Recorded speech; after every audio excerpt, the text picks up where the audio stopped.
Boom. Testing, testing, testing, testing. Is everything working? It hasn't been annoyed with me using Disfigure. That's surprising. I would have thought it would. Cool. That's working. Let's have a quick check to see if my volume's okay. Always got to check that. Check, check, check. Checking, checking, check. Checking, checking. Yep, I sound good. Sound good. Let's get some music in here. I know it's not the Monday stream, but I thought, why not? I like having background music, which is rare because I didn't really like having background music normally. Before I was a kind of against it.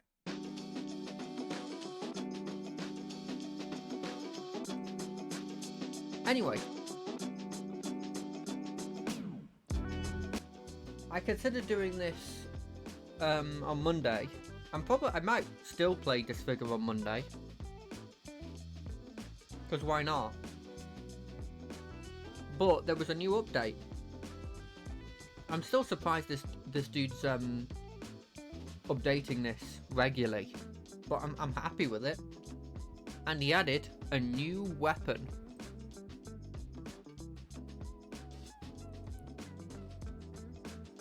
A new weapon that I'm planning on giving a shot.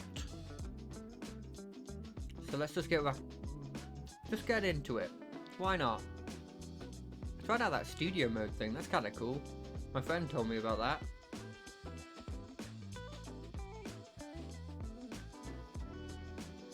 I'm just grooving with the music. You can't see me, but I'm grooving with the music.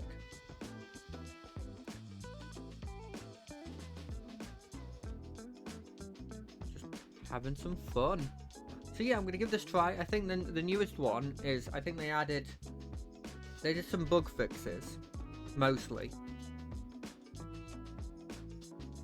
And then they also, I think, added the new weapon, the saw launcher, which I'm gonna have fun doing.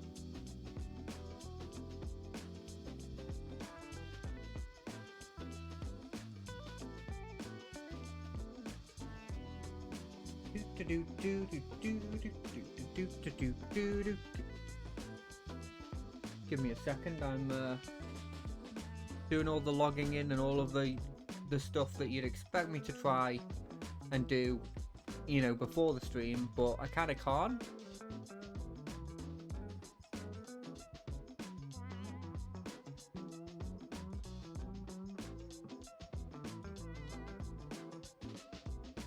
Because I'm trying to make this look a bit better, you know? If you've been watching me from the start, that'd be very surprising. But yeah.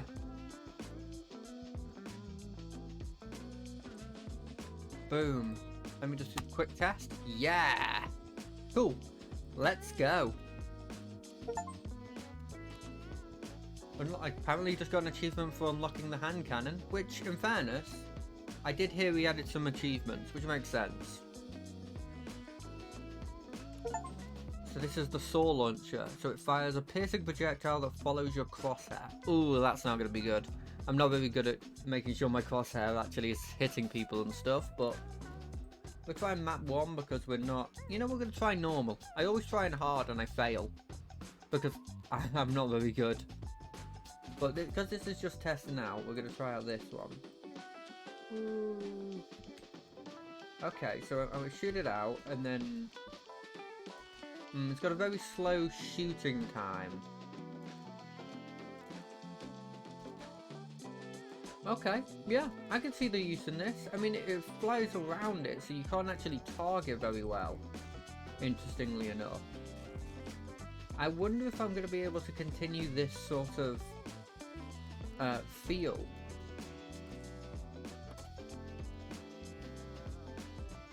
When I'm like in a situation that's a bit more, I don't know what you call it, like I don't have as much time to think. You know, that kind of sort of situation. Honestly, I considered, because I was up early and I was like, I'm feeling pretty chipper today, so I thought, why not? And I considered doing some more Helldivers, because that game's really fun, and I think I've found the difficulty that's for me, at least for solo. But I think this one just, I saw it had a new update, and I think that was enough to just make me want to come and do this one. Also, I think they've added a new mechanic into it. I'll double check next time we've leveled up, but I just got reminded about it. Where I think, of course I lose the thing, you can delete one. So you just straight up, I think you don't even see the, I think maybe it's just that line, like that line of ones. This one, you can delete this. I don't care for that. I never take it. Which is interesting, because I could get what I want from the shield one. Because I just kind of only want the free health from the shield one a lot of the time.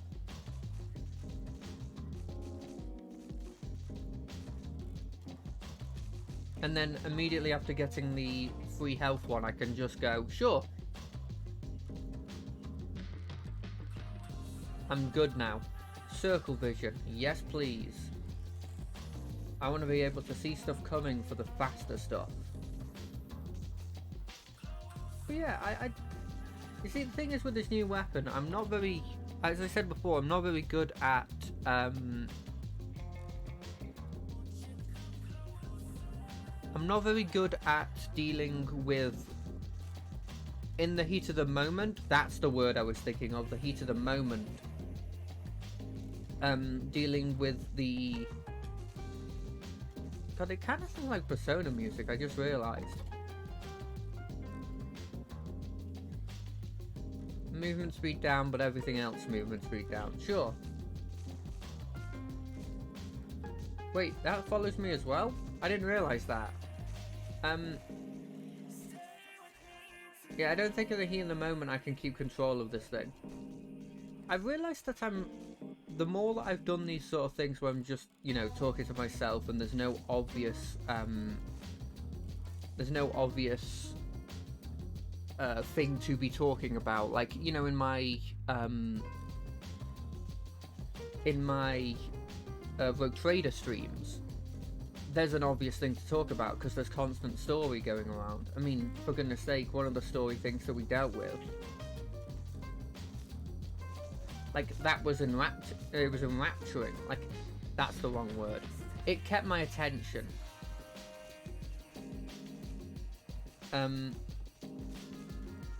Whereas with this one, where, you know, there's literally nothing to talk about with it. I've realised that I very quickly find myself, I guess, going off topic as soon as I decide to take a different topic. So if, like, say I'm talking about one thing and then something else comes up that I have to explain, I will immediately forget the other thing I was talking about. And that's not a great thing, but it's good that I've acknowledged that I have that thing now. But yeah, this is interesting. So instead of having it where I can shoot a load of bullets, know those guys are gonna die from it, and switch directions to shoot something else, I now have a situation where all of my bullets follow me, effectively. And because of that, I'm stuck in a situation where you don't want to be moving around as much, I think. I'm not sure how good this is, by the way. 25% chance of double damage. Piercing weapons is useless. In fact, do I just get rid of piercing weapons? No, because I want this. If I could just get rid of that line, it wouldn't be bad, I guess. Yeah, let's see if that works. And you know what? We're gonna take extra damage stacks. My build seems to be point in a direction, hit them with lots of little attacks that add up until they're huge attacks. You know, I might keep the... Honestly, with this music and how much I like it, this one's bad. This one's really bad for me. Really, really bad. Because all my bullets follow me. I kind of want to see how Ricochet works with it, though.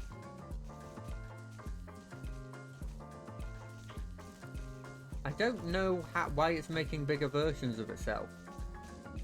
And I'm not against it.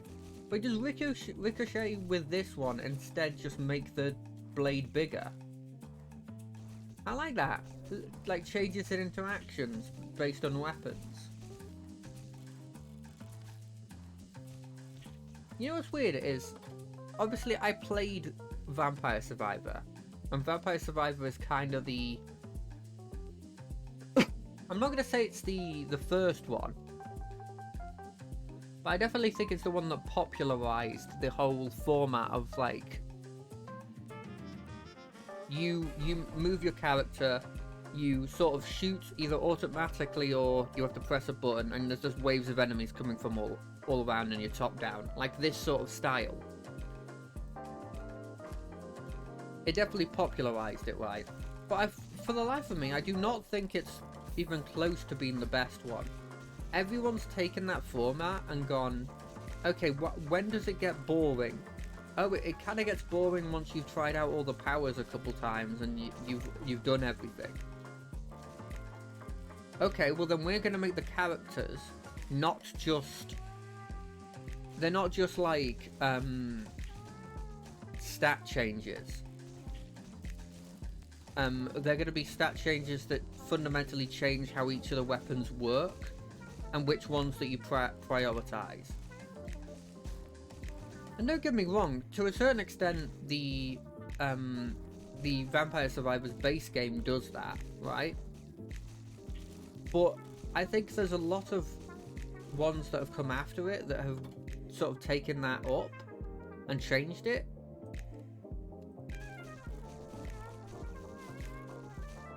And I, for one, am really happy for that. I'm really happy that that's a thing.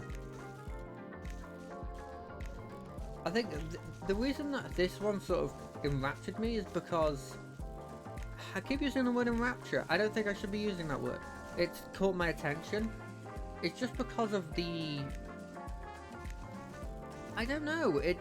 I'll be honest, probably the first reason I started playing it was because it was free. But after the fact, I realised it was just... It's got enough stuff there, but also it's like... It's impressive for for like, I think it's either one person or a very small group.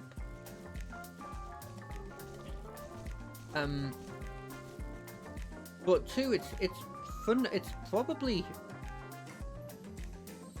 I don't know how to sort of explain it. I just think it's just a really fun.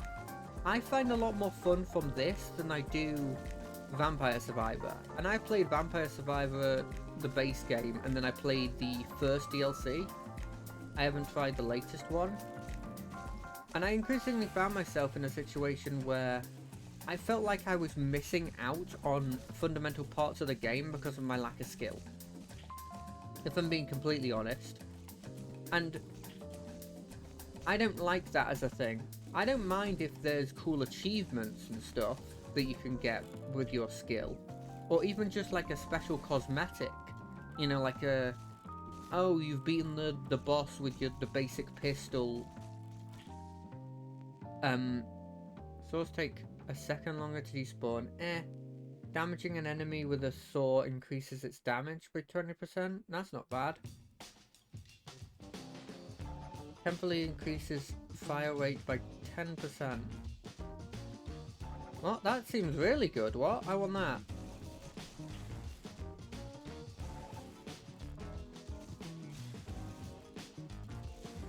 The fire rate seems insane. What?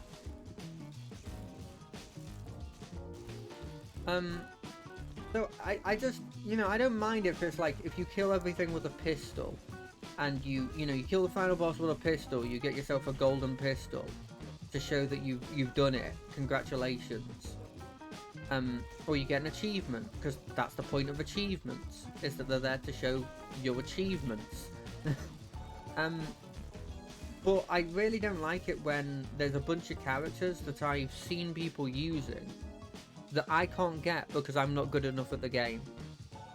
And I'm not talking like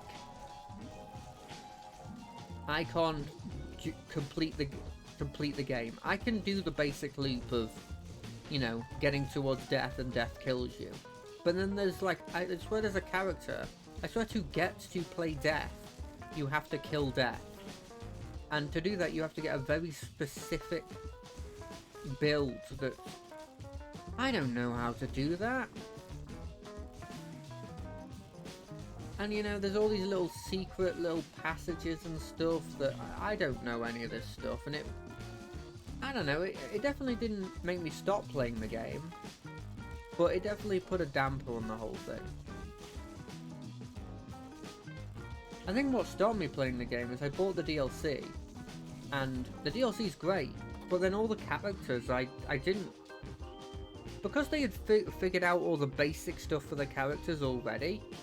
What's this one again? Lower health. I don't really care for that. This one I can get rid of. Yeah, let's do speed. Like, all the basic characters had sort of done all the archetypes.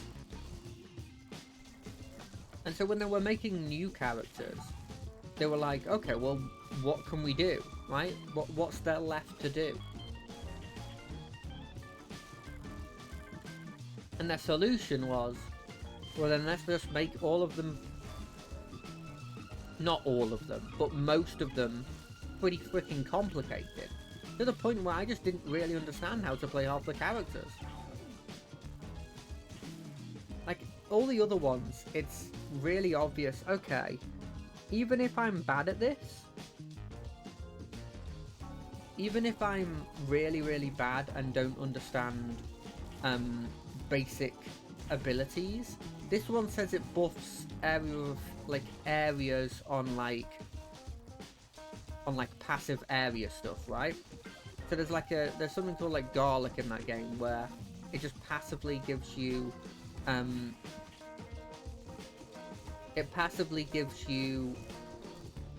damage to anyone who's close to you, right? I don't know how I didn't die to that. I really don't know how I didn't die to that. That's insane. But yeah, it's like it passively gives you a bunch of damage to stuff that's close to you. And so there's one that increases the area on stuff like that. And so when I see that, I go, well, perfect. I know what I need to do then. I need to, first off, get rid of... let's just reroll. Deals damage, absorption. I don't want this line. Killing temporary increases the stats. Killing spree. No. Wildfire? I know that at the very least, I just need to focus more highly the area, like the ones that put like an aura around me, because this one increases auras. And so you're like, okay, I know how to use this one. I don't think there's a single one of the newer DLC ones that was like that for me. Admittedly, stopped playing this game like maybe a year ago now. So correct me if I'm wrong about that kind of stuff. But for me, it was just like, this isn't as fun because I don't obviously know what I'm supposed to do. That's my kind of game, is it's obvious what you're supposed to do at the start, and then the way they make it interesting is that, you know, they make it so like, okay, how do you achieve this goal? It gets complicated, more and more complicated every time, right? I don't know how I like this one. I don't think I like it. And I thought this would happen, and that's why I specifically didn't put it in the description.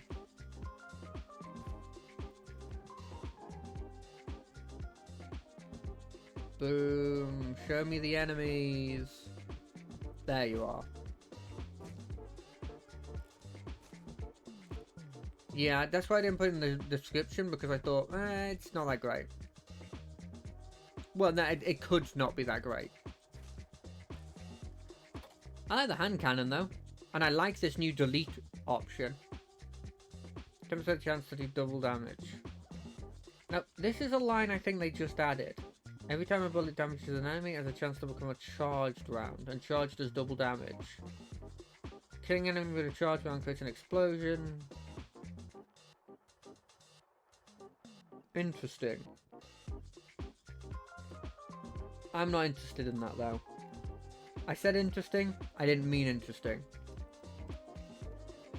I could do slow projectiles, I don't mind that. I think I want shrapnel, though.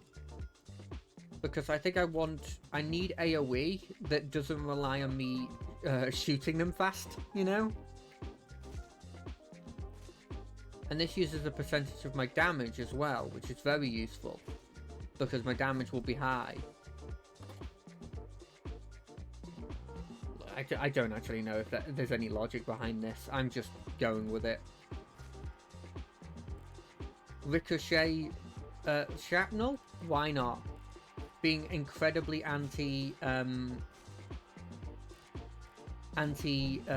like crowd control, anti-personnel, I guess, is the best way of putting it.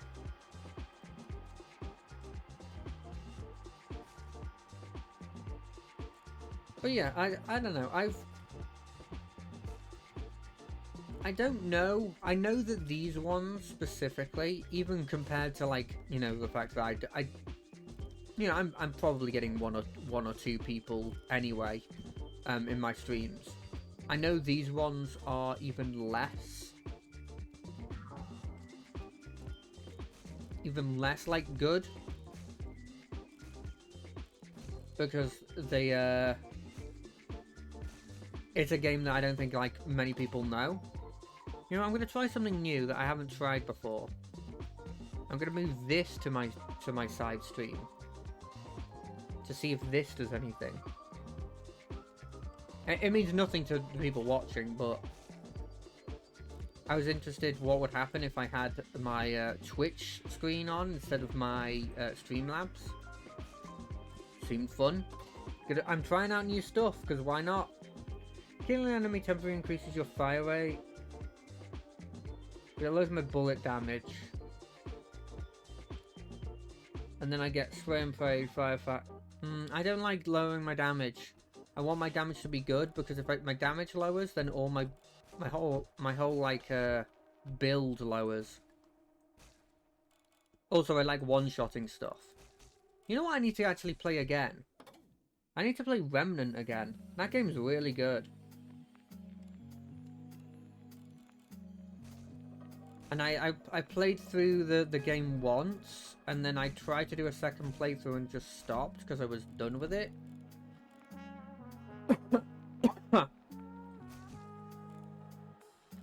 You know, it was just one of those ones where you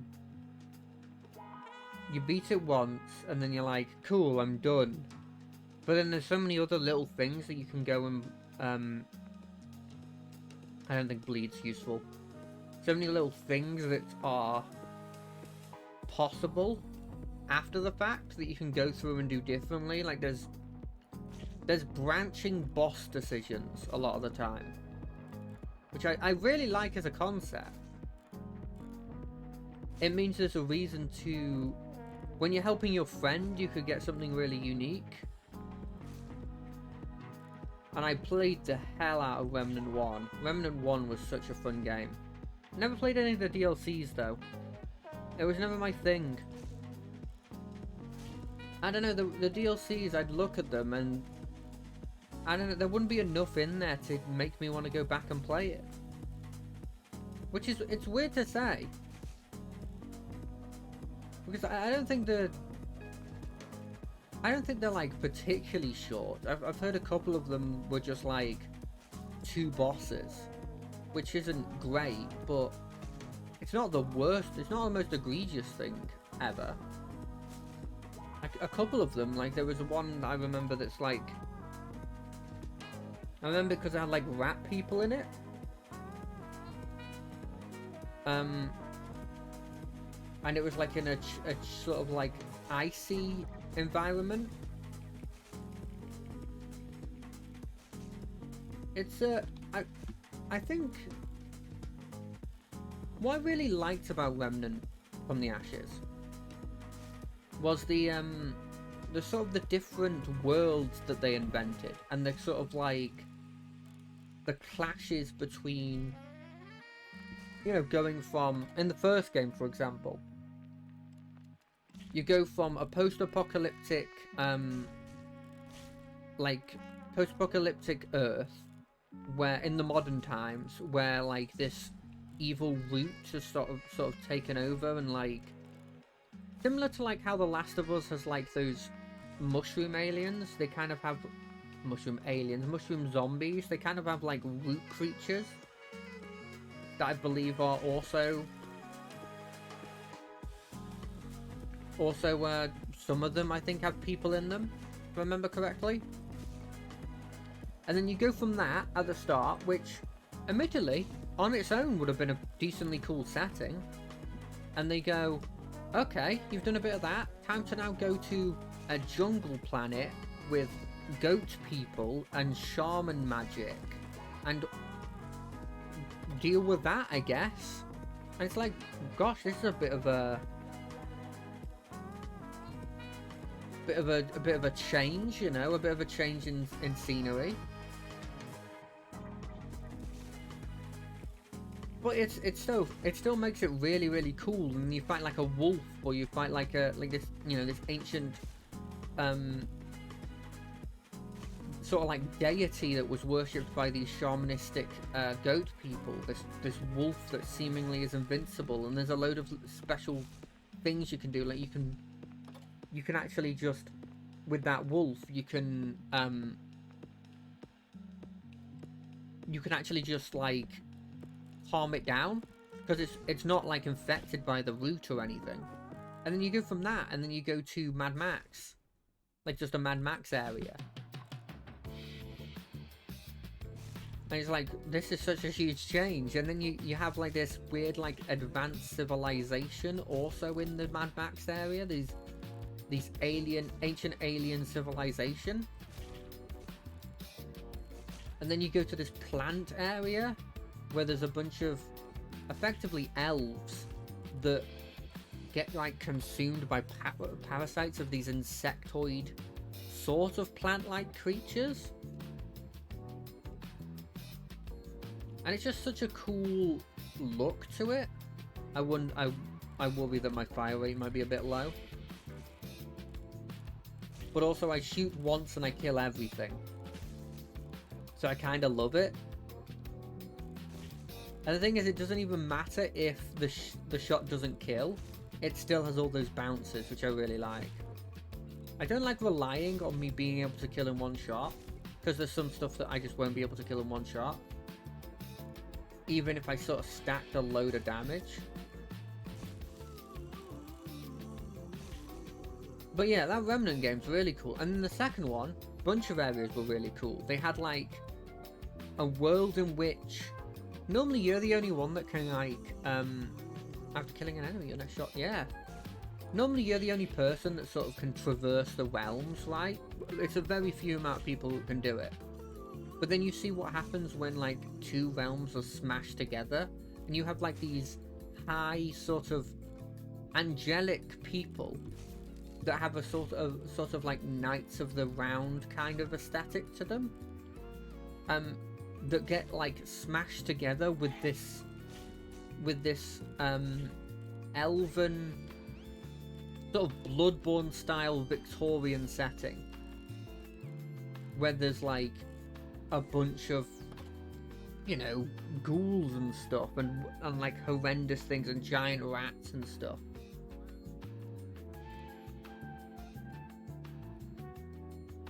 And that kind of stuff is just really fun, because you get to see the clash between them, and then you get like this really, really, really like futuristic area, but they're in like a black hole, and so they're just slowly getting consumed by it. And at this point, they've all given up. And they just want the end. Like, supposedly they've gone to the, like, the end of the universe. And they're like, fuck, we're stuck here. We've got nothing you can do.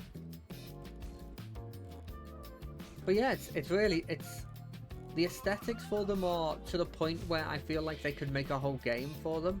And what's weird about the studio is that if you look at what they do, they haven't actually, like, their sets of games other than the Remnant series is not huge. They haven't had a lot. They had a bunch of games that I had a look at them, and they don't look, I'll be honest, they don't look great. But this Remnant one was just, it was just like such an exception to the rule. It's it does feel like a game made by somebody that has like can't keep their attention on one thing before, like for a long time, like ADHD, because it's like, oh cool, you've had a couple of bosses that I thought of in this area, but isn't it cool if I did this super advanced area where there's like black holes and they're all depressed and there's a bunch of robots and stuff? Okay, yeah, let's do that for a bit. Oh, but what if I did a post-apocalyptic route area? I just thought of a bunch of cool new bosses for that area, and you go back to that area, and you know. But it doesn't feel like that when you're playing it, because all of the areas. Ooh, that one's not bad. That one's really good. Increasing fire rate. Not bad. Increase it fire rate to... let's do this one. I love this one the most.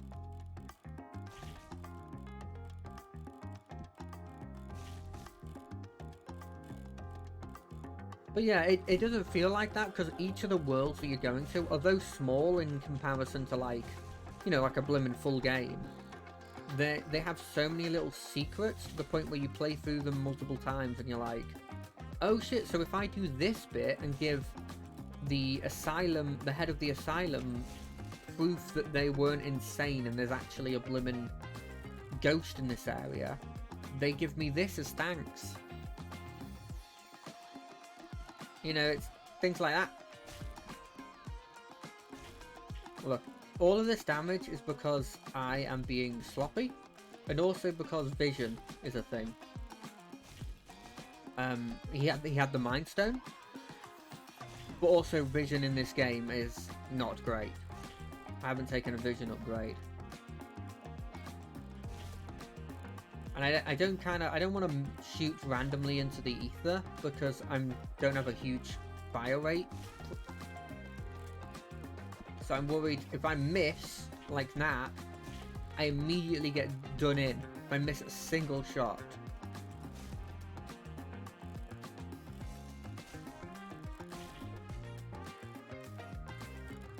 Which is kind of a cool build. I like this build.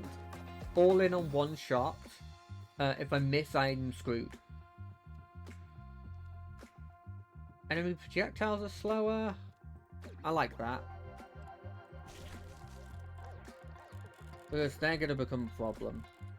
Admittedly, I probably should have been looking for some form of... Oh shit, I just killed the boss in one shot. Never mind. I thought I was going to have a problem time with the boss. Probably should be looking for vision. So that I can get, like... I don't have to, like, dodge these guys as soon as I see them appear on my screen. Also, I realized the other day that maybe Helldivers and stuff like that, the games that are more, like, visually there, because of how good, because of how the quality of my streams is in terms of, like, I think it's entirely 720p, because I don't have, like, a big capture card or anything. Fire rate lowering, I have to take it. it might be worth me sticking to stuff like this where it's not too bad. Because there's not, like, a bunch of stuff going on. I will continue to play Helldivers, but I'm thinking, in terms of what would be realistic and what I should do compared to what I will do. It's like my friend the other day who, by the way, side note, doing freaking great, just came back from a decent break from streaming.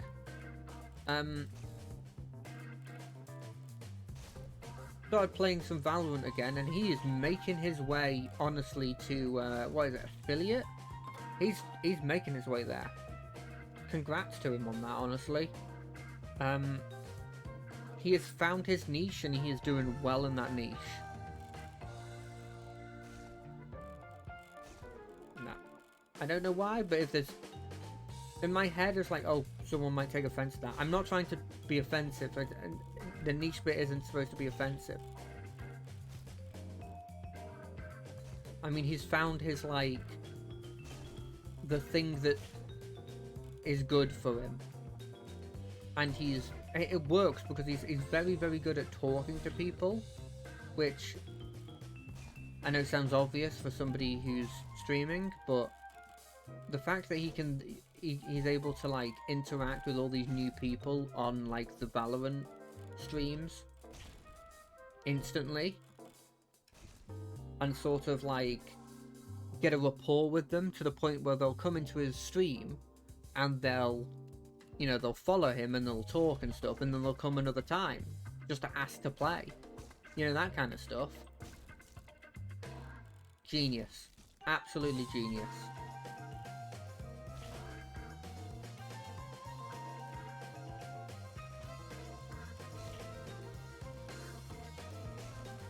Then my other friend,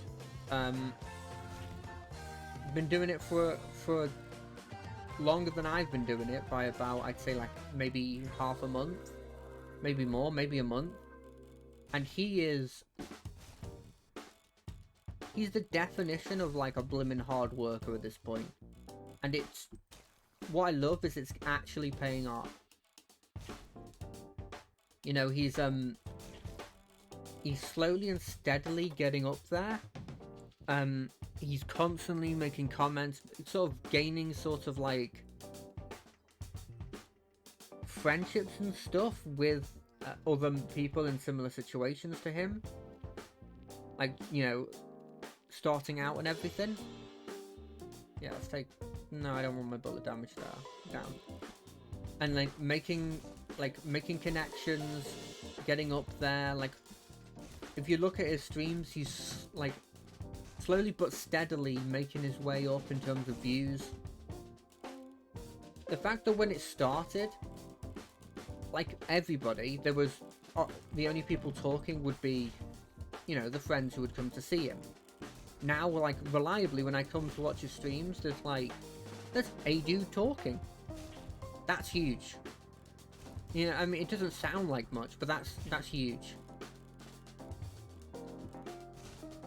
And so, I don't know, it's stupid to say, but I'm insanely proud of what my friends are doing at the moment. Insanely proud.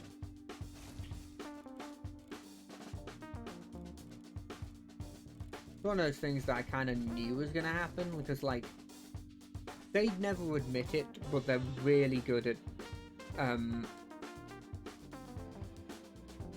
I don't know what the specific word is. Like, they were always very funny. Like, I've known it because I've known them for a while, and so seeing it proven to that these people are funny and, like, friendly, and they're great with new people, and seeing that me knowing this to be true, and that now everyone else is seeing it, and slowly I'm being sort of proven right, like, for lack of a better word, that these people, like, would definitely get a following if they did this, and now they're doing this, and they are. Great. Absolutely great.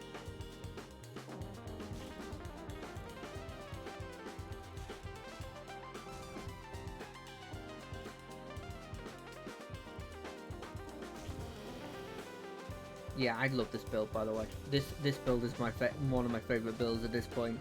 That just, oh, I see an enemy, shoot it, kill everything.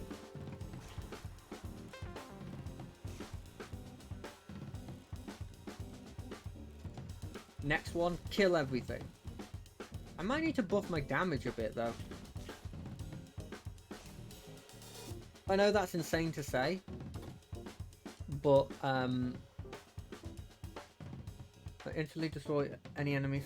I don't think projectiles is the big thing. Circle. Yeah, I need more move. I need to see more. I need to see more. Also, by the way, this music, bloody great. Absolutely love this music. Honestly, this is gonna sound stupid. This music, might have been a deciding factor of why I wanted to stream today. Just because I didn't realise, because I've always been one of those people that is not very good at sort of like concentrating on multiple things at once, and so I've never been really good at like listening to music or having like a podcast or something in the background when like playing a game or talking with my friends, because I can only do one thing, right? It's either talk with my friends in game or listen to a podcast. I think it's the voices. I think it might be the voices that just sort of get to me. If there's songs that are speaking, or there's like a podcast that's speaking, well, obviously they're speaking if it's a podcast, but you know what I mean. I think that gets to me. I don't think fire rate matters. Enemies touched by wildfire are set on fire. Sure. There's no debuff to taking that.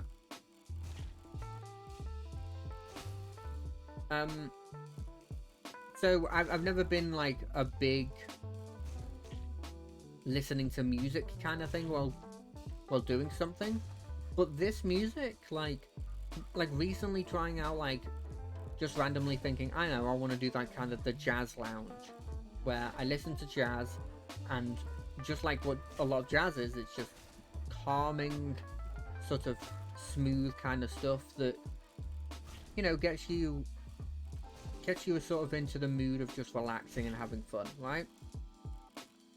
And so I was like, oh cool, I'll just do a bunch of comfort games on that, because it was when I realized the whole thing about, oh, people are not going to want to jump into Rogue Trader when they don't understand the story, and they're not going to want to watch like blimmin', what is it, like 20 hours of me playing through the game.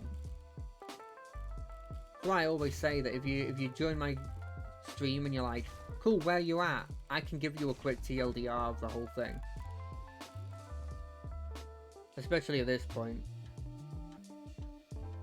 Instantly kills it. If I shoot an enemy below 15... Now, does this mean if I shoot an enemy and I knock them below, it kills them? Or does this mean if I shoot an enemy that's below 50, I kill them? Shoot a burst of 6 bullets. No. Sure. I already took some wildfire stuff. I maybe should have taken just the increased fire rate, just to sort of deal with that problem.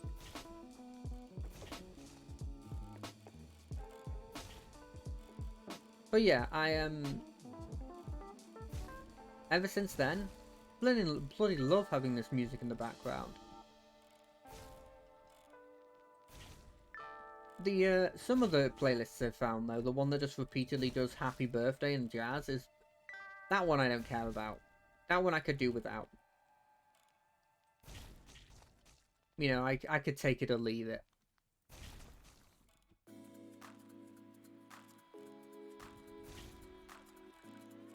This one, yeah, I'm a big fan of it. Okay, this is gonna put people off, but fuck it, I want to talk about it. So I just read the latest One Piece chapter.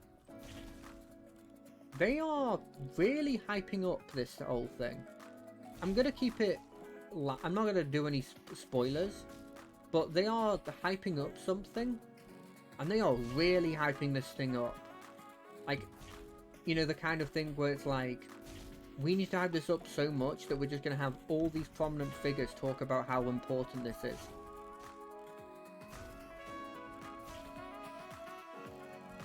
And it's like, Jesus, how big is this? Oh, I feel sad that I died there.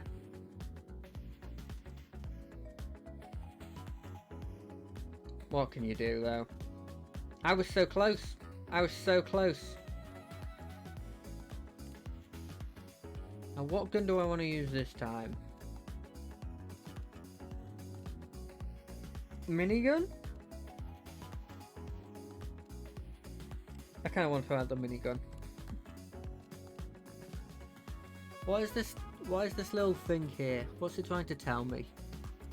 A little settings thing. What is shield mode? What is shield mode?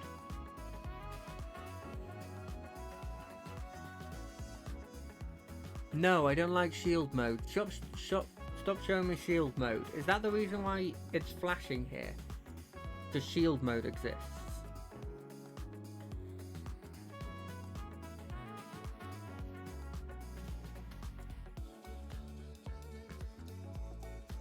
Weird. Anyway, so I had to check that because it was highlighted and I was like, I'll put on mod view because that's probably useful, right?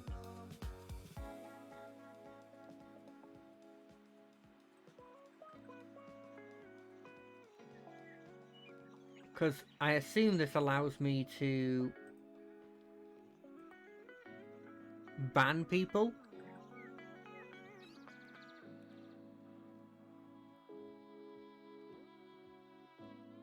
Cool. I don't know. I'm trying stuff out, I'll be honest. I want to do the new map. On normal it should be fine, right?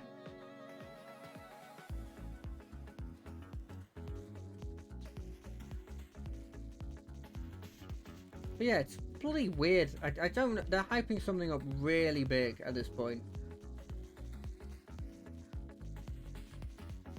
Oh, I don't think I mentioned this today. So looking forward to it. It's Blimmin' D&D Day. D&D Blimmin' Day. Which means I get to play my character. And hopefully keep up with what I was trying to do before... Trying to do with the previous... Lower fire rate. No, that's bad, right? Or is it? I have a chance to do double damage, which is huge.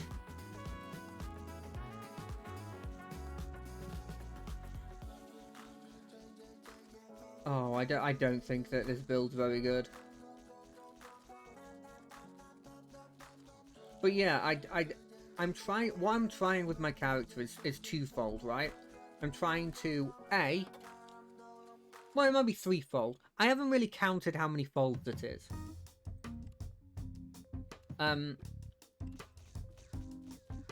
But I'm trying to like play a super serious character and play them super serious for at least a large amount of this. Like, my plan for the character is not to really ever do like a goofy moment until much later. Much later. You know, assuming nothing you can't plan everything when it's a D&D thing, right?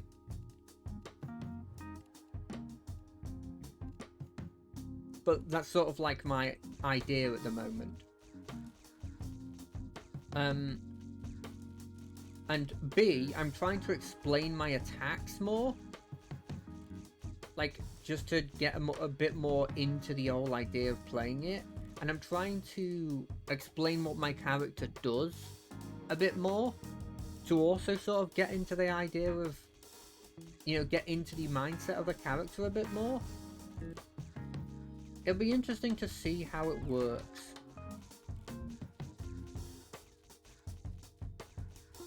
Because it was kind of only like a like a test. It's not. It wasn't a tester session, but because it wasn't a full group, it kind of felt like that.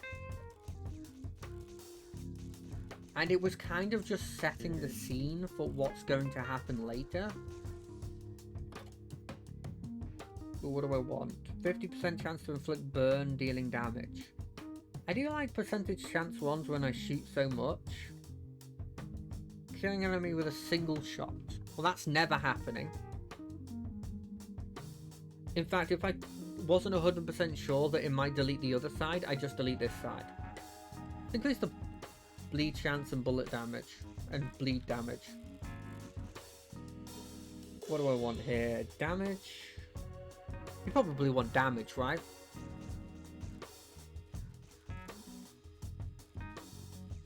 I don't think you really ever need to take a fire rate one until you start taking fire rate downgrades to this, which technically I already have, but like it's not a huge downgrade.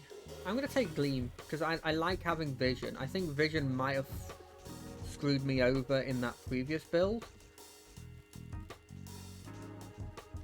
honestly. And so yeah, I'm trying to do this stuff, and I'm trying to sort of make my character feel like there's a couple other people that play, and they're able to make their character, in my opinion, feel really, really good and interesting. And so I'm trying to sort of take from what they do and do what I can with that, because I can't do an accent. So I'm trying the next best thing, which is to try like an attitude to my voice. So, you know, like a very serious, like very serious, sort of straight to the point sort of attitude to how I speak. I don't know if it's coming across. I've got no idea, but that's sort of my idea.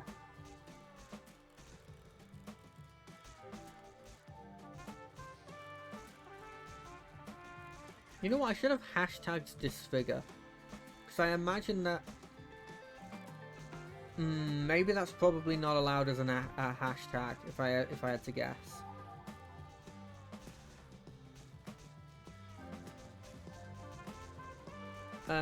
But yeah, I'm trying out like an attitude. So I can't do an accent, but I'm trying the next best thing with the attitude, right? At least I'm not confident with an accent.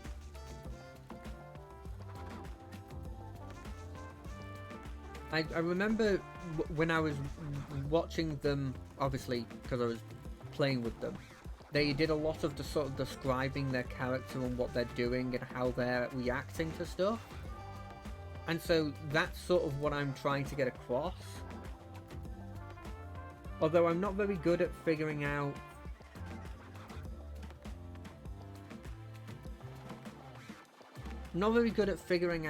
what how my character thinks on the fly. And so instead I'm focusing a lot more on like how they do their attacking, how they do their like maybe taking it a bit slower with like how their attitude is, just to give me some time to think.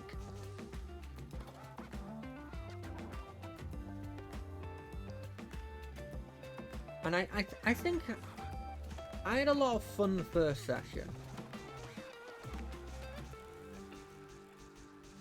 But like, it was sort of a prologue, and I didn't have access to a full group. I've been talking about this with the other people in the group, but I think that I really am worried that the DM's going to base a lot of the fights on how powerful one of our characters is. Because one of them does a lot of damage, and I mean a lot of damage. And the people like me, I'm just a normal paladin, right? Like there's nothing specifically fancy about what I do. I can hit. I'm pretty good if I smite, but is that any different to a normal paladin?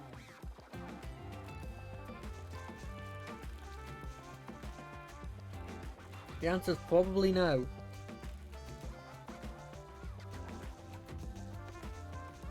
Oh, I'm glad I got to use the new ability, the emission, the charge round thing.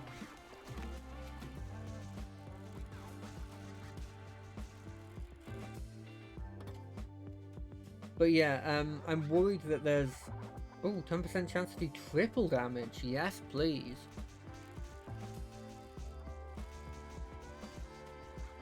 I'm worried that stuff will be based around how much damage he does, and that's, I guess, you know, it's that whole thing that you see. Oh, hey, it's that whole thing that you see where, you know how they do the in DMing and stuff. You'll have it where if there's somebody in the group that has really high AC, inevitably the DM will start putting your stuff up against stuff. Yeah, I've just been talking about DMing. Well, not DMing, me playing. Inevitably, if there's somebody in your group that has high AC, they're going to start putting you up against stuff that has higher and higher pluses to hit. Now, sure, that's going to happen inevitably in the game, right? That inevitably, you're always going to be fighting stronger stuff, so higher and higher to hit. But a lot of the time, if you're dealing with a particular dude in the group that has a really high AC, the DM will start leaning towards putting you up against higher and higher pluses to hit than you would normally have if you didn't have that one guy in it that has a high AC, right? They increase the damage they take from bullets by 10%.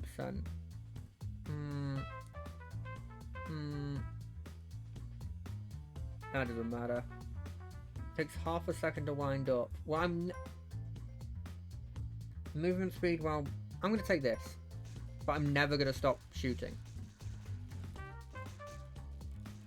So I feel like a similar I don't want a similar thing to happen where, because there's one person that does a lot of damage, it bumps up the health for everybody else to the point where they feel like they're useless. Now, I don't think this will happen hugely in our group. I think there's a chance, though. I think there's a chance that... No. I'm not trying to say scrap the character. I'm saying that the whole point of your character is damage, right? And then if you have made a character that's all around, I'm really tanky and high AC, then, like, again, I'm not going to say that's a bad character. That's a good character. It's just that I don't want it to be a thing that fundamentally changes what you fight against for the people that don't have high AC. You know what I mean? I want you to feel like you're strong in the category that you specialize towards, without it making everybody else feel incredibly weak in comparison. You know what I mean? I'm not trying for a second to criticize your character. I think your character's really interesting. Like, seriously, I was talking about it the other day and was like, this is such an interesting concept, and I love the idea of a gun monk. I was considering it for your setting, actually.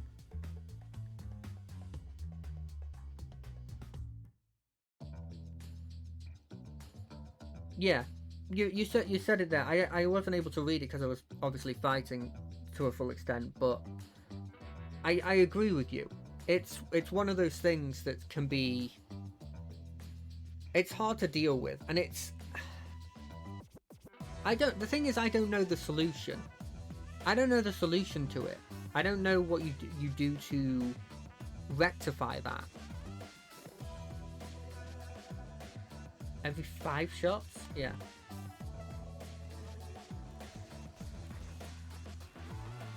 Like, you can't...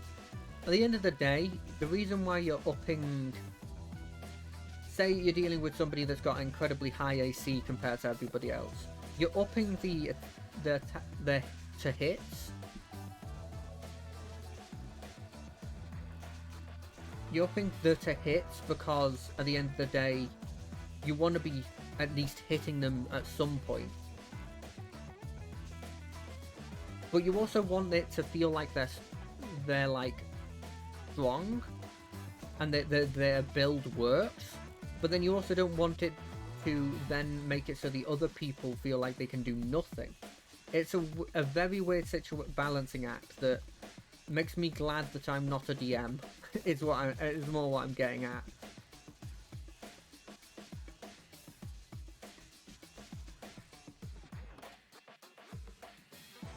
Killing an enemy temporarily increases your fire rate. Resets up to 3 seconds without killing. I'm gonna take this one. This one seems better.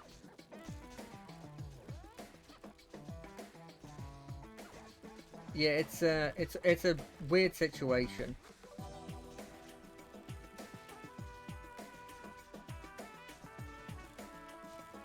And I think to a certain extent it is a problem with my mindset as well, because I think what I need to realize a lot more is I need to get into that mindset of, at the end of the day, as long as you're having fun role-playing, you shouldn't care about what you're doing in combat, right?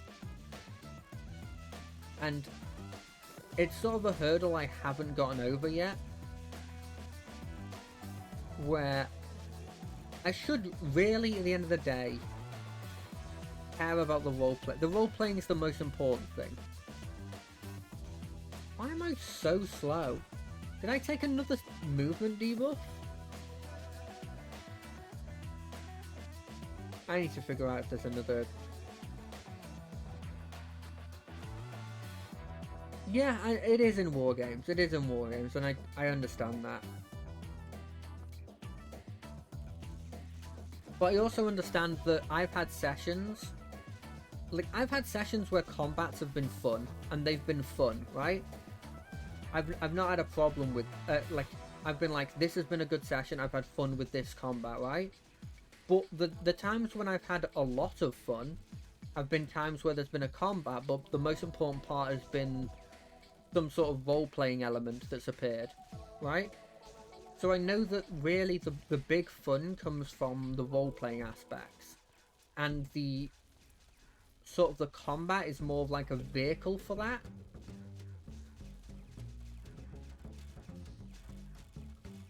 But a lot of the times that I don't know, a lot of the times that I am like, I think I get too caught up on the combat aspect. Like, it took me a while with spellcasters and stuff, it took me a while to make the conscious decision to start taking spells that weren't used in combat. You know, to start going, you know what, I'm not just going to take this other damaging spell, I'm going to take, like, Prestidigitation, or, like, Thaumaturgy, or, like, Charm Person, which, sure, can be used in combat, but a lot of the time it feels like it's an out-of-combat thing.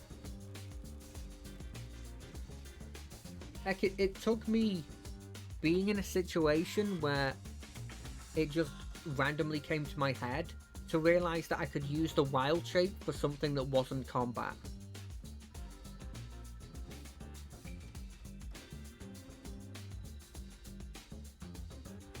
Like...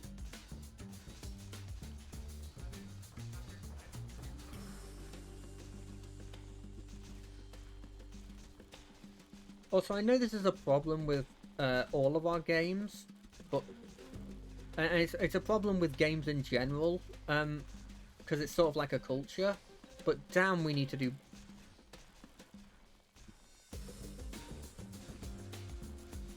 Yeah, that one. But gosh darn, do we need to start taking short rests. Like, seriously, we need to make an active effort to start doing short rests.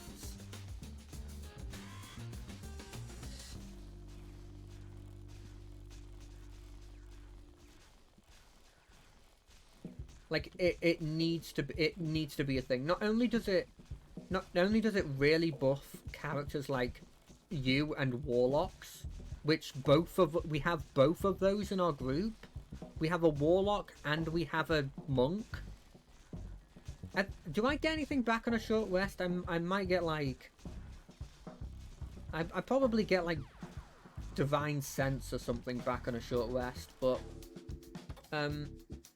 because we have you two in our group, we need to be taking short rests. We really need to be taking short rests.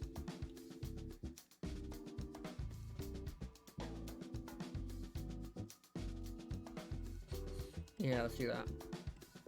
Like, it's gonna be hard, and it's gonna literally take me actively trying to, but we have to do that.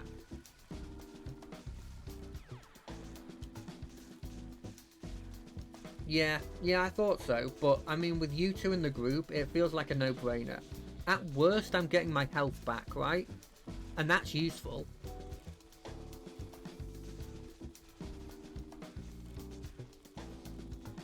It's why I really liked the idea you had for Gust, where it's like, I'm gonna reduce how long it takes to short rest to like 10 minutes. Yeah, my Channel Divinity's not bad though. It gives me advantage on attacking a person, you know, for like a minute.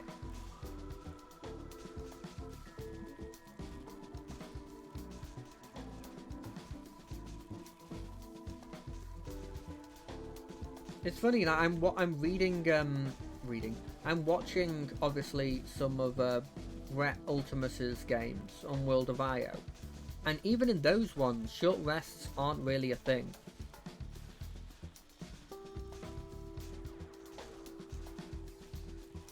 Like it feels like he is actively buffing characters that have short rests because.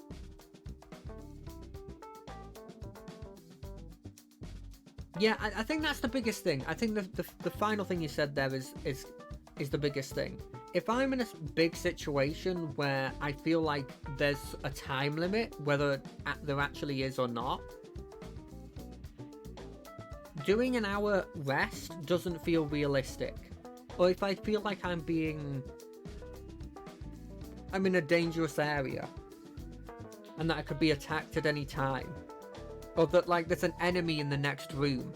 And I'm like, well, why would that enemy not just come into my room and attack me? Doing an hour feels like, this is insane. But taking 10 minutes, I think it's pretty realistic for the guy to not try and come into the room in 10 minutes, just while you sit there and rest. You know, it's...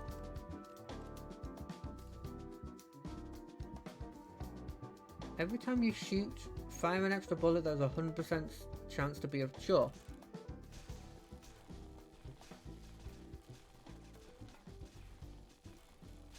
Like, I think that's a big thing. I think... There is a way you can sort of structure, I guess, if you're DMing, where a lot of the time you're not in a situation where you feel like you're on the... You have a huge time limit that doesn't allow you to take a short rest. But, I don't know, it's a real issue that I think is even more... We need to make an active effort to do short rests because of the group we have.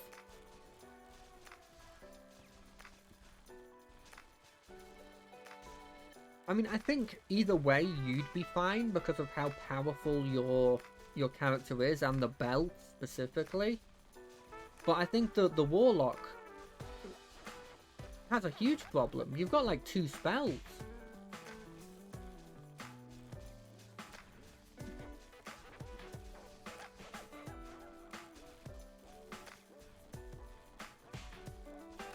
But yeah, it's gonna be interesting. There's a lot of stuff that I've got in my mind that I'm trying to do that I haven't really been very good at doing in other things. If I remember correctly, the whole point of the subclass is it steals spells. Someone casts a spell, he can use like a spell steal, and temporarily he can use said spell. I don't know if you need to use your spell slot to cast it. I'm guessing you do. But that's the big thing with Parasite. Also, I think it's kind of a melee one. Like, it's okay going into melee. Well, I imagine RDM will add more, right? If somebody has an ability that is the part of their class, you're going to imagine that you'd artificially increase the amount of spellcasters we're dealing with.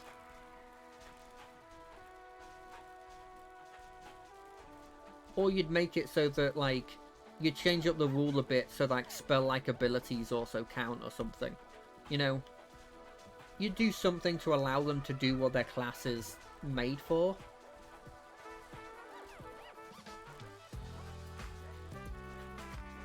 At least that's my assumption.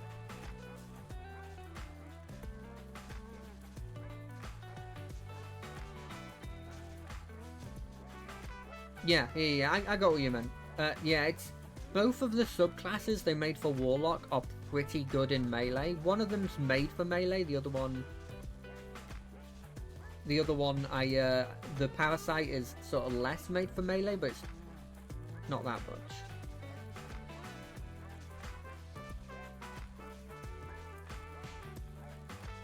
Are you going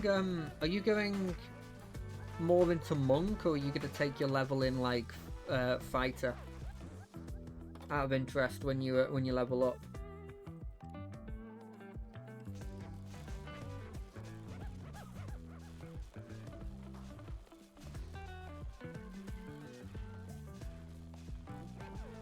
Okay.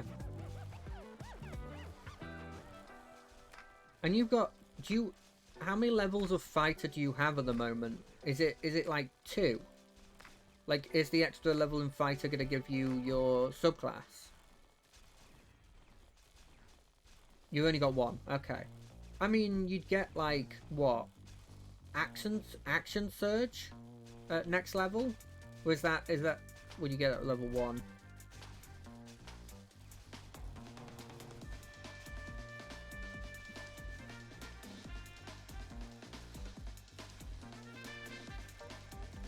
I forget what the fighter gets first. I know they get second wind and they get action surge, but I don't remember which one's level 1, which one's level 2.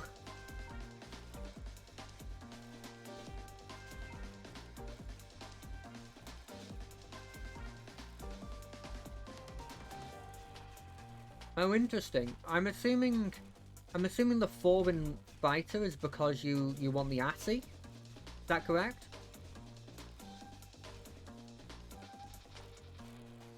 Yeah, that makes sense. Action surge is much more powerful. Yeah, that's fair. ASIs are really good, especially since I'm just going to use them to get feats.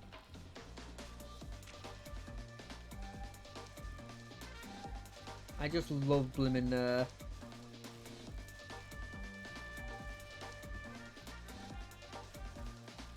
Is Elven Accuracy the thing that gives me triple advantage? Or was that a different thing? Blaze activates every 3 slots. I love triple advantage. Such a stupid thing, but I love that whole thing.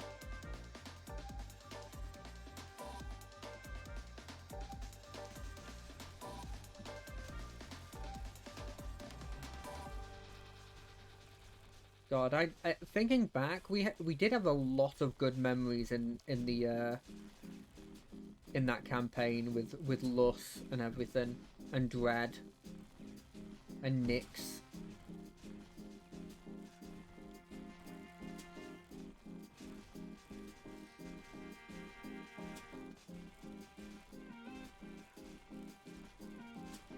Yeah, I honestly do.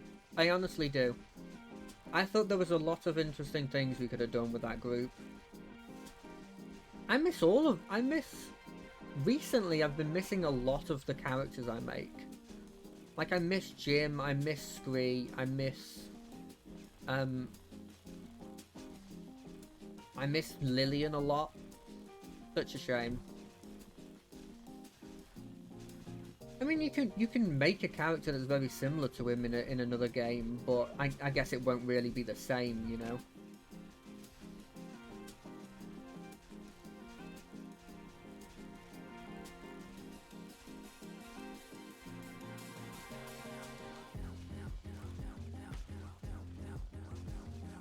Yeah, that session is one of the few that I remember very vividly. You know, like, it's stuck in my mind. It always seems to be those sorts of sessions that stick in my mind, though. Like that one, the one that I did in Dark Heresy, where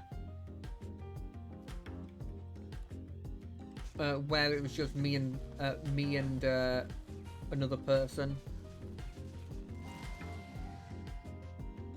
Yeah, well, it's just a conversation between two people at that point, right? Well, kind of three people. You know, it's a situation there where it's like, at that point, it's like you can do a lot more personal stuff. And we've done a couple of those before, like, remember that one where me and you were talking about, like, I think it was like tea leaves or something?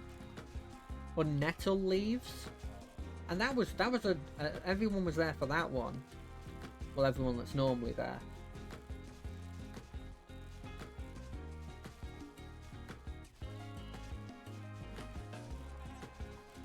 Yeah. By the way, I'm trying to keep it, like, decently ambiguous, just in case, you know, anyone didn't want to talk about those sessions and stuff, you know? I don't want to be doxing anyone.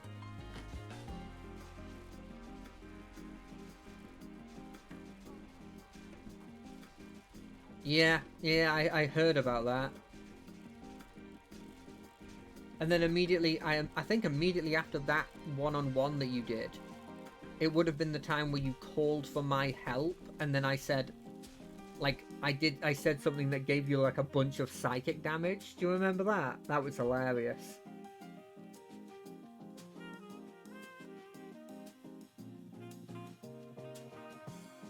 I think it was something about you two dating that I mentioned.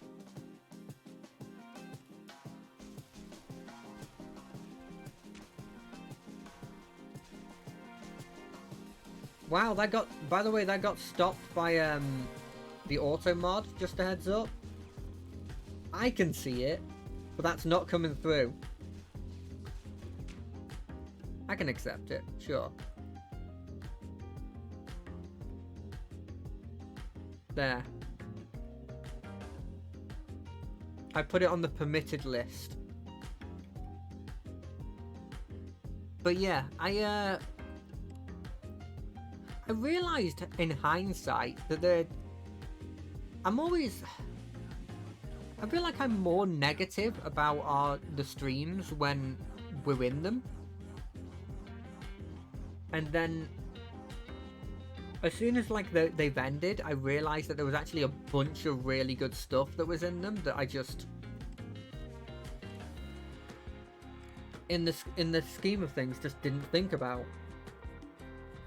Right, this will probably be my final round, because I do want to spend some time before the session talking in actual person. But it's things like, I think very fondly about Jim and the campaign there.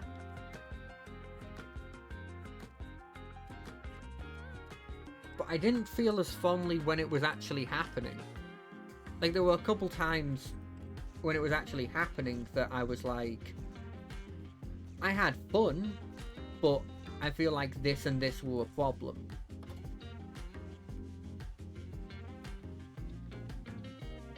But now I think, God, that was such a fun time.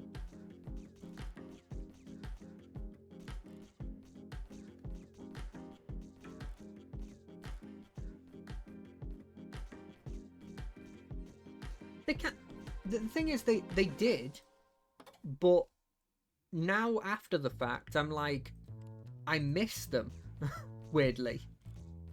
You know, it's a weird situation where. Oh well, yeah. Jim got the whole story arc of Jim was Jim going from a person that thought everyone was good to seeing just to being jaded, to the point where he like had an unreasonable hate of a specific group.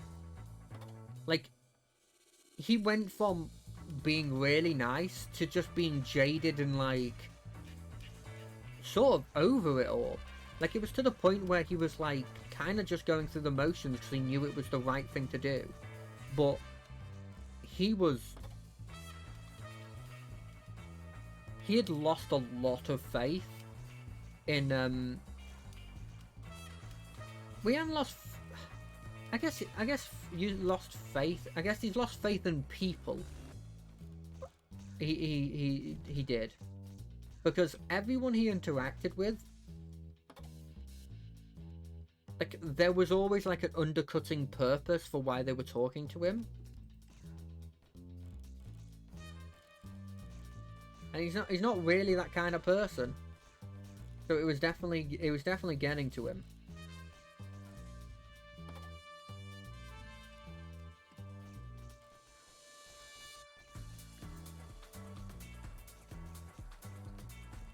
Yeah, but I had a lot of fun playing Jim. Yeah, I guess, yeah, that would be the best way to put it. I mean, even people like that he really liked, like the remember the Fascia Kintari, I think her name was. He really liked the Fascia, but realistically, I think we're starting at 1. I'm pretty sure at the very least. We've started at 1 almost every other time. But yeah, he blimmin' loved the Fascia. The Fascia was such a nice person. Like, one of the few people he's interacted with that has just been genuinely nice to him. I'm sure she was just doing it as a transition thing. She probably wanted something from him. And at the end of the day, she was seemingly a bad person. She seemingly was like doing some form of like, I swear there was like blood rituals or stuff happening in the background.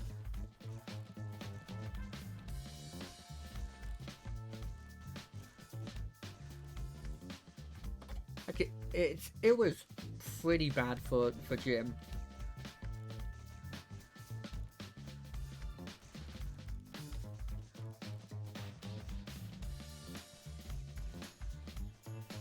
I mean, but in fairness, when I made the character, I realised that I'm giving this dude a lot of familial bonds with people.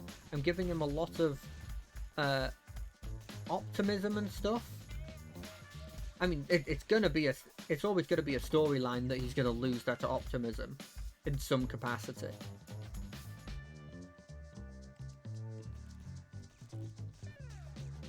I mean, it's just there. It has to be done.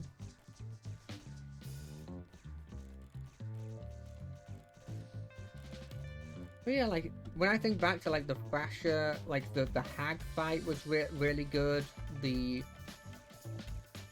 fight between the two, I forget what their names were, but they were like the chosen of the Fishman's god, like the god of like the deep or something. But the two of them, and I think they put like bleed stacks on you. They were really fun.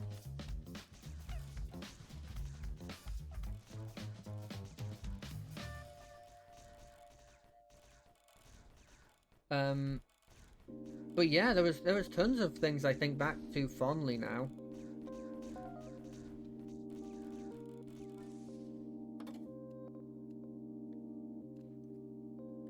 It's weird.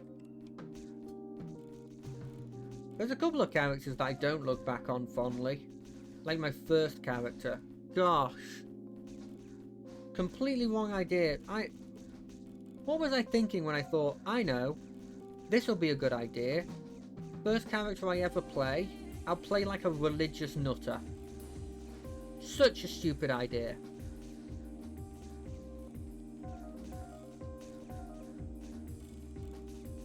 Yeah. The super racist. Why did I think that'd be fun? Why did I think that would be That'd be good. It was horrendous. Like, I realize in hindsight, probably the worst person to play with that kind of character. Because at the end of the day, I'm limiting what you other people can play. I'm going, oh, you know, all these cool races, like, oh, do you want to play an orc? Do you want to play a dragonborn? Do you want to play a half elf? A full elf? You do? Oh, that's a shame. Because I'm playing a character that would absolutely kill that character on sight. Or would hate that character. Good luck.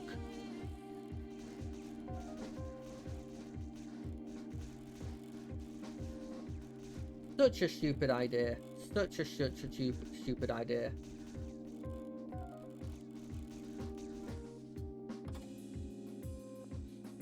So yeah, I don't think fondly about that character.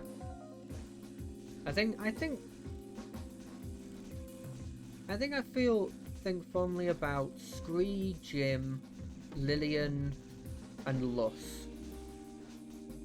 So that might be every other character but that character. Oh no, I guess there's the evil campaigns character, but I don't know if he was particularly a good character or if he just happened to be the only chill person there, so everyone was okay with him. In a world where everybody has secret agendas, when you play a character that doesn't, I guess people like. Well, I think that the point I'm sort of trying to get across is that I don't think he was a particularly good character. I think that the fact that he was an open book made it so that everyone liked him, because he didn't, he wasn't planning on stabbing you in the back. If he was planning on stabbing you, he would tell you. He would just go, yeah, I'm planning on killing you,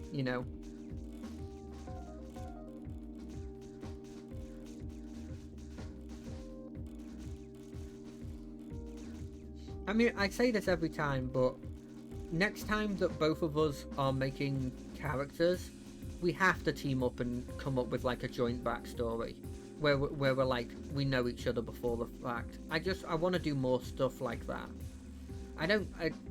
It's such a cool dynamic that I only ever really got to do with the very first character. Where even like, I don't even mind it if it was just like properly everybody had an idea that like grouped together. I don't care how many people it is. I just want there to be that. You know how there's always that awkward sort of time period in our games where it's sort of figuring out the party dynamic because everyone's playing a character that doesn't know the other character. To a certain extent, that like goes away if your characters know your character, know someone before they go into it. If both of the people are actually playing their character.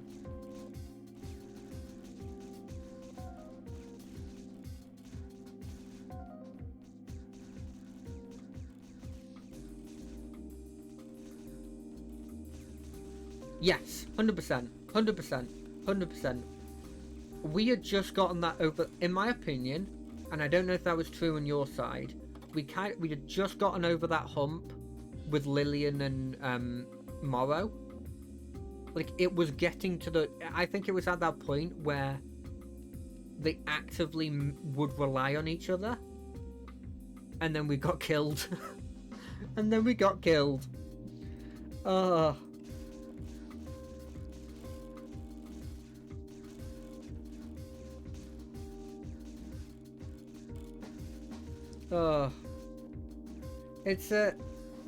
I mean, it wasn't, that boss was powerful, right?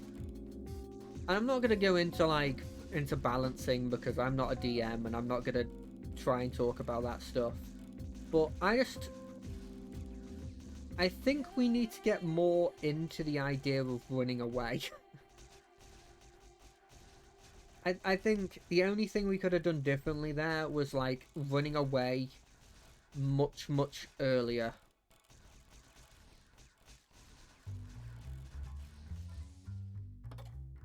Yeah, I know we talked about this before, but like, let's go under the assumption that we can't do anything about the balancing, right? And we're talking about this from like, what could have we done differently? I think the only thing we have left there is running away.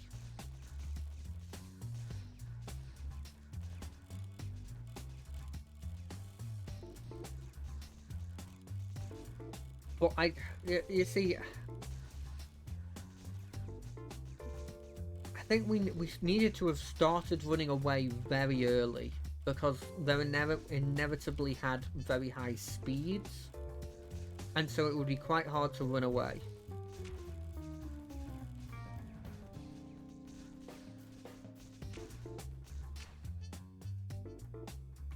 Yeah, but like we just talked about how we had a bond. Do you really think I was gonna let you just die?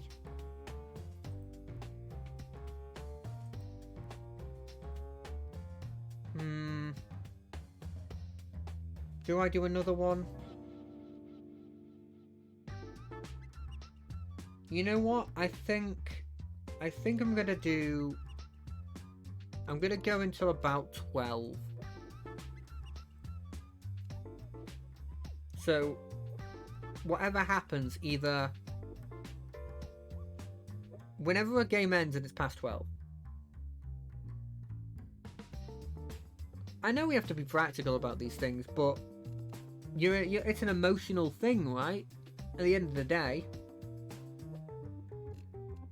our characters are in an emotional situation.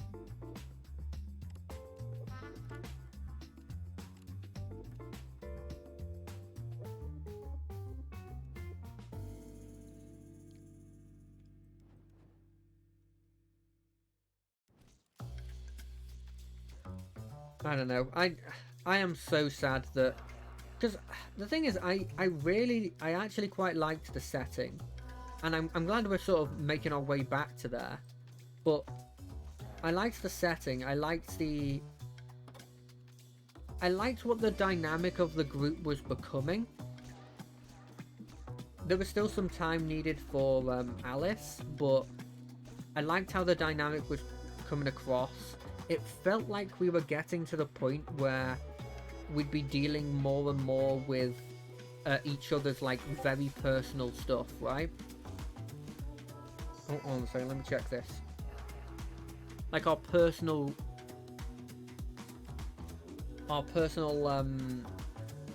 stories, like personal backstories and stuff.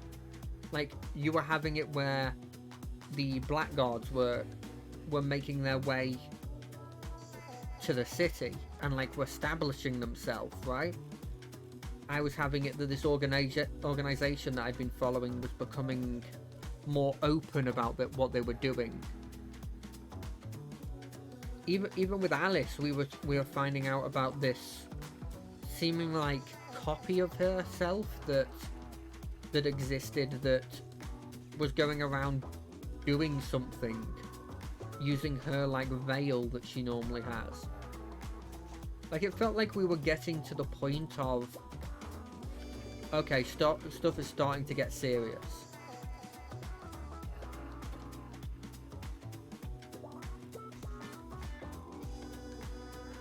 And then we just got killed.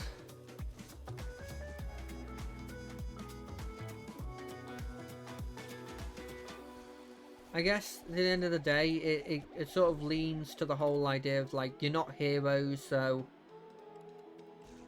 stuff like this can happen. But what can you do? What can you do?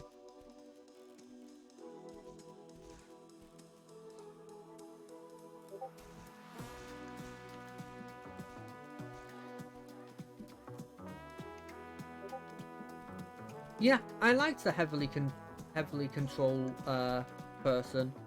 See, I don't mind control as long as it doesn't turn off the whole encounter. You know what I mean? Yeah. I I didn't really mind the whole idea of your previous character that you had with the druid and everything. What was it, like a druid like warlock multi-class? I didn't really mind the idea of it as long as it didn't make it so the boss could do literally nothing. You know, that kind of stuff.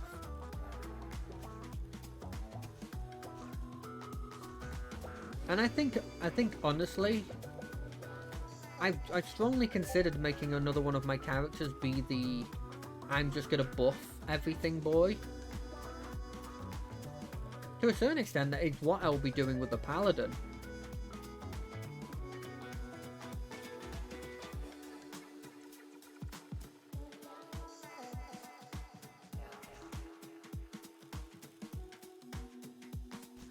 Yeah, I mean, Bless becomes a lot better when I have a second person to cast it on. So I honestly will be casting it. Because Bane felt disappointing when I cast Bane. Because it just didn't hit anyone. I might, honestly, if I get another Assy, I'm debating taking like, what's it called? Like Battlecaster or something? Warcaster? That just, like, gives me advantage on concentration checks. Just so that I can keep some of these buffs going while being in melee. I think that would be quite interesting to do.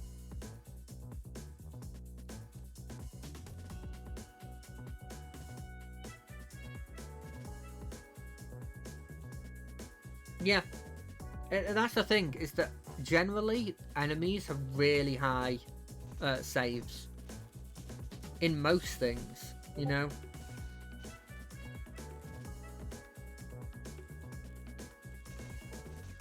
And so it makes it kind of hard to get Bane off. But Bless is great. Anything I can do to lower your negatives in terms of your damage seems very useful.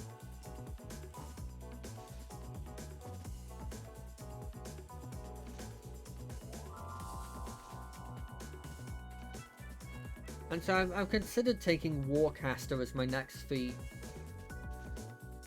But I'm not sure if I want to take it or how useful it is. Because I'm not really sure how many concentration things I'm really going to have.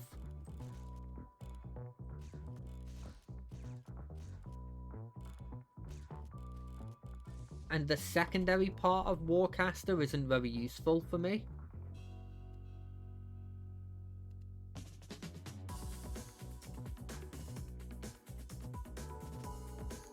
Yeah, having something that guarantee works is just such a huge thing to have. And luckily buffs do that, debuffs don't. And the problem is that a lot of the time, I think my con's pretty high. I don't think my charisma's that high. I'd have to double check. I can't check at the moment, but I think my con's pretty high.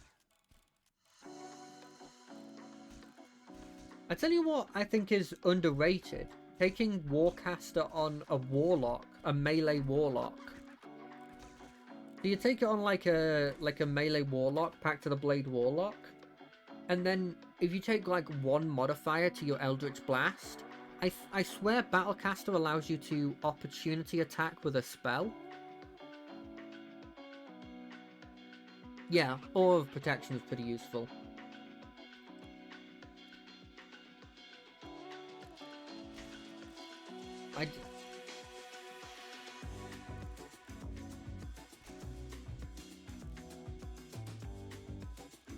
And so you could have it where you could take like the pushing one or the pulling one, and so they move out your range.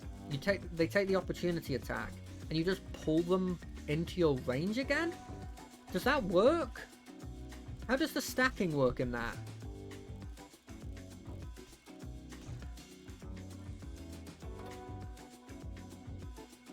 Could you like pull them the other way? I feel like there's something you can do with that. That feels like there's something there.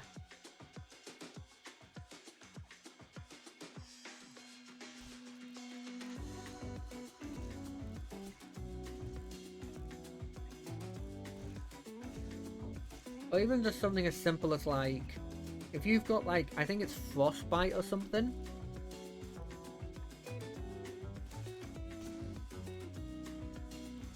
Oh, okay.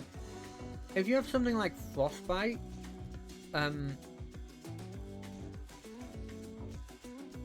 you could, I think that also if it hits can lower their speed. So just like making sure to keep them in the combat feels really useful.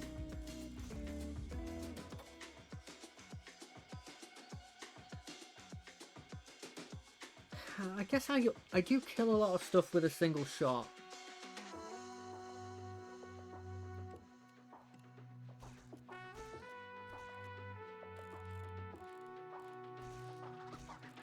Yeah, I definitely want to try. I definitely want to try one of the Grim Hollow Warlock, the vampire one. It feels like an interesting way of doing a Pact of the Blade that isn't Hexblade. Also, vampires are cool, so I of course want to try out the one that's about vampires.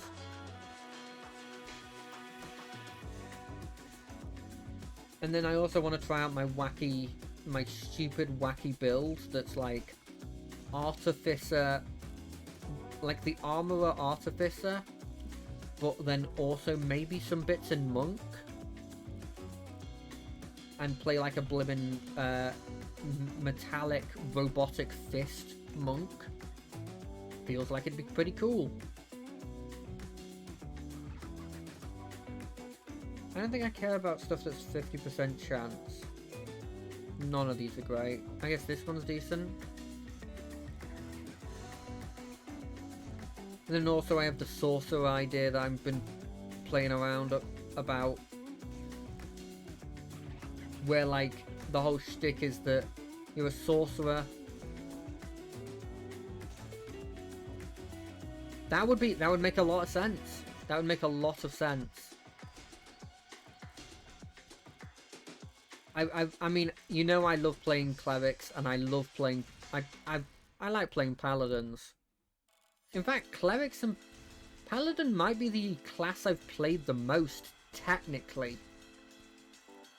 because we have the paladin party, and then I've played paladin now. And is there another class I've played twice? I think paladin might be my most played class. Which is weird, because it's not my favourite class.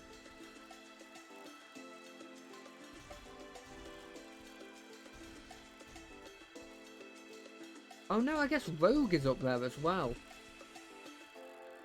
Because I've technically played 2 Rogues.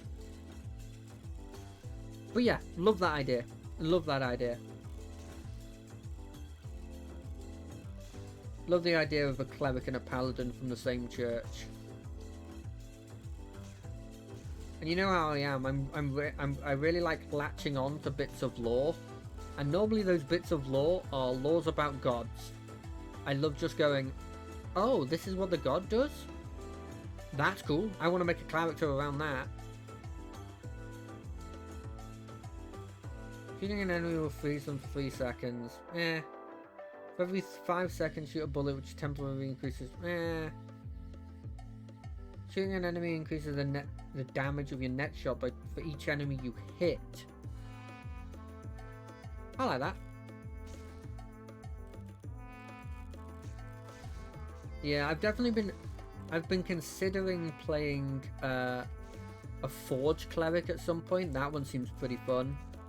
Or like ooh, what else? I love clerics. So any cleric I fucking love.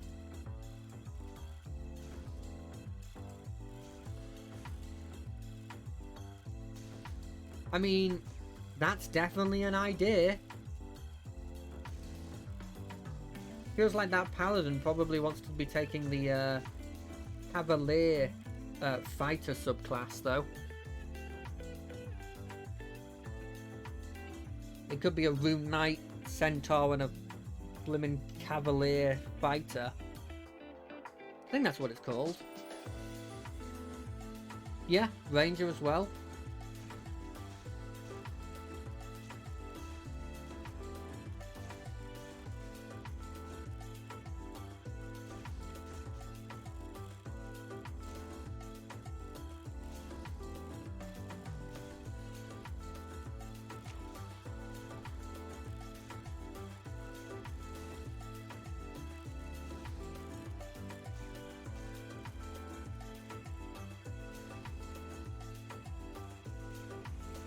Yeah, I think the thing is that it sounds good. And the thing is, I'm like, those are really cool, like, actual duo ideas. And I was mostly just talking about having it as a backstory thing. But there's also really cool dual ideas you can do.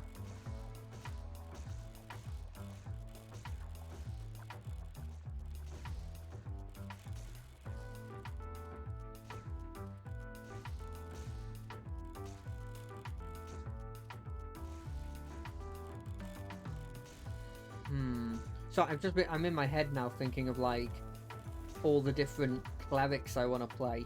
You got me thinking about clerics again. And I need to play something that isn't a cleric. And you got me thinking about clerics again. Just by mentioning a cleric.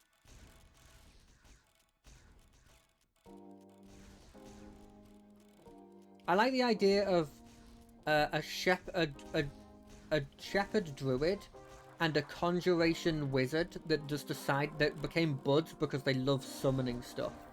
That's just it. They're just like, I bloody love summoning stuff. I also love summoning stuff. No way!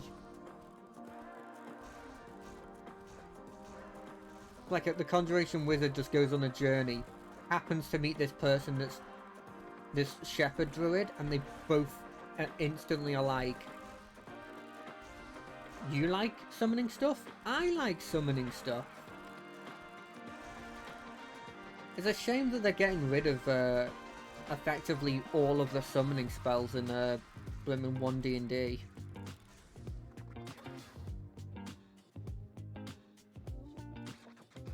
Almost every summoning spell is kind of just like a buff spell now, or like a concentration damage over time spell, which isn't good. I know why they've done it. Summoning was very powerful, but doesn't have to make me happy. Yeah, I don't know if you've looked at all of the changes to like conjure animals, summon fae, summon, you know, all the summons, basic like player's guide summons, all getting changed. Technically, once 1 D&D comes out, and if you want to keep it up to date, the only summons that actually summon something now are the Tasha ones that summon like a spirit. You get to choose what kind of spirit it is. That's it. That's the only summons you can legally use. Now, you don't have to actually go with what they're saying, but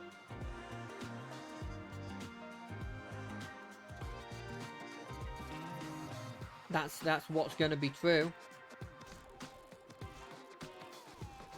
I don't know. I'm a huge. I don't like the idea of, hey, I need to balance this. You know how I balance it? Get rid of it from the game. It doesn't to me feel like now if you went conjuration, wizard, you actually are summoning anything, which is a shame.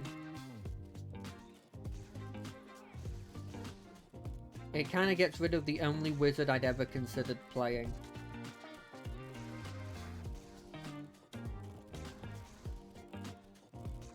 Which is a real shame. At the very least, I hoped they replaced it with something like... I don't know how good this would have been, or if it would have been stupidly powerful, but the idea of like 50% of your class effectively just being a summon that you summon, and you buffing that said summon, and the other 50% of your class being just using spells to either damage the enemy while your summon keeps it at bay, or buffing said summon, would have been an interesting way of going about it. So like the Conjuration Wizard having a feature that's just like, you have this like huge golem that you've made, you can just give this a load of features that that make it unique and make it powerful enough for it to be equivalent to like effectively what half your class will be, and giving them something where it's like sacrifice spell slots to heal the blimmin' golem that you have. I think it would be a cool idea. And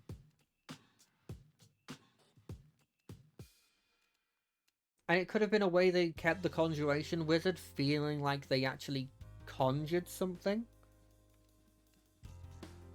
Because don't get me wrong, I'm a huge fan of damage over time stuff. Why I like Druid so much with Moonbeam and like Flaming Sphere and Spiritual Weapon. That's mostly a cleric spell, but still. I love damage over time.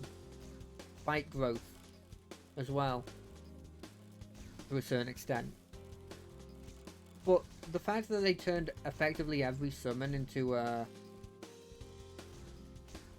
over time like concentration effect, such a shame. Such a huge shame. You lose the flavour.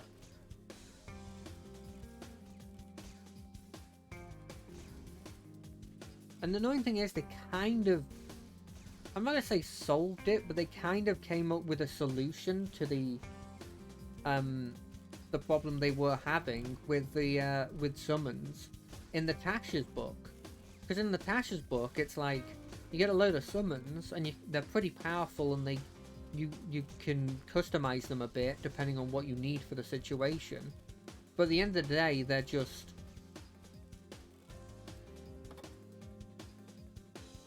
they're just one of them. So the action economy doesn't get messed up a ton. It doesn't feel as bad. And I don't think I've seen anyone complaining about the summons in Tasha's. But then they just went, nah, let's just go with the summons in general. What a shame.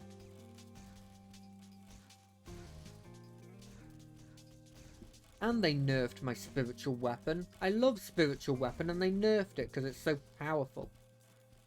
Because early on it is pretty fucking powerful. I'm still surprised that in addition to being like not a concentration spell,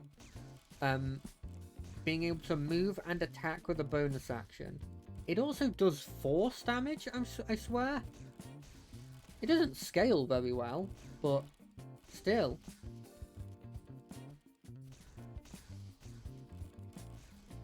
And you do have to roll to hit, but damn.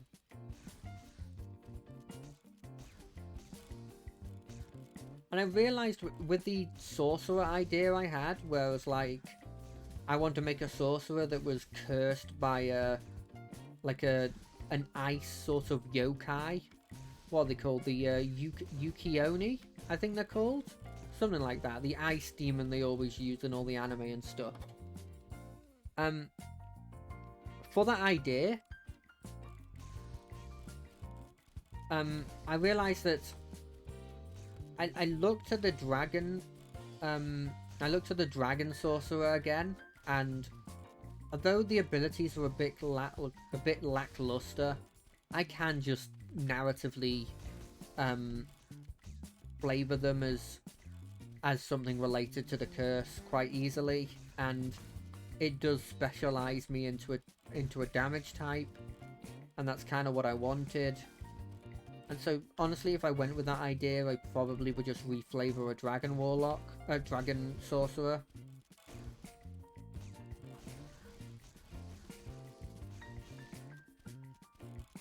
Which I think makes sense.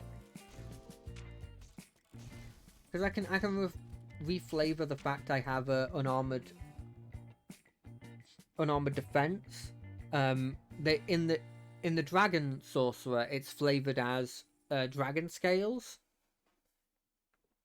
but in the if I wanted to reflavor it, I can just reflavor it as, oh, they're not dragon scales. It's like hardened bits of ice that have frozen onto me. The idea is the curse makes me always cold, and the dragon gave me something to, like, at least mitigate the effects in some capacity.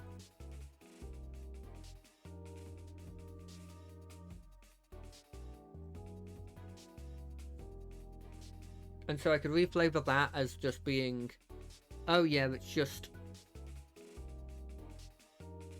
just like brimming ice, like icicles and stuff. It's not a huge thing. And then I think the other stuff is like it boosts cold damage if I choose the cold type, which in this situation I would be choosing the cold type. And then I don't remember what the later ones is, but if I get a breath weapon, I can easily reflavor it as like the breath of like it doesn't feel too weird for a yokai to like breathe a blizzard on the enemy. And so I could easily reflavor it as that. And so, although it's not a particularly exciting class, not particularly like exciting subclass, because it's one of the early sorcerers that have not been like particularly that useful. It probably fits the most, honestly. Anyway, I think this will be me. So I will see everyone later. I hope everyone's had a fun time. I just was bored and thought, why not? You know? It was so quick that I forgot to even put like a hashtag in my tweet. But what can you do? I did this for fun, and it was fun. I hope you guys had fun. I'm done.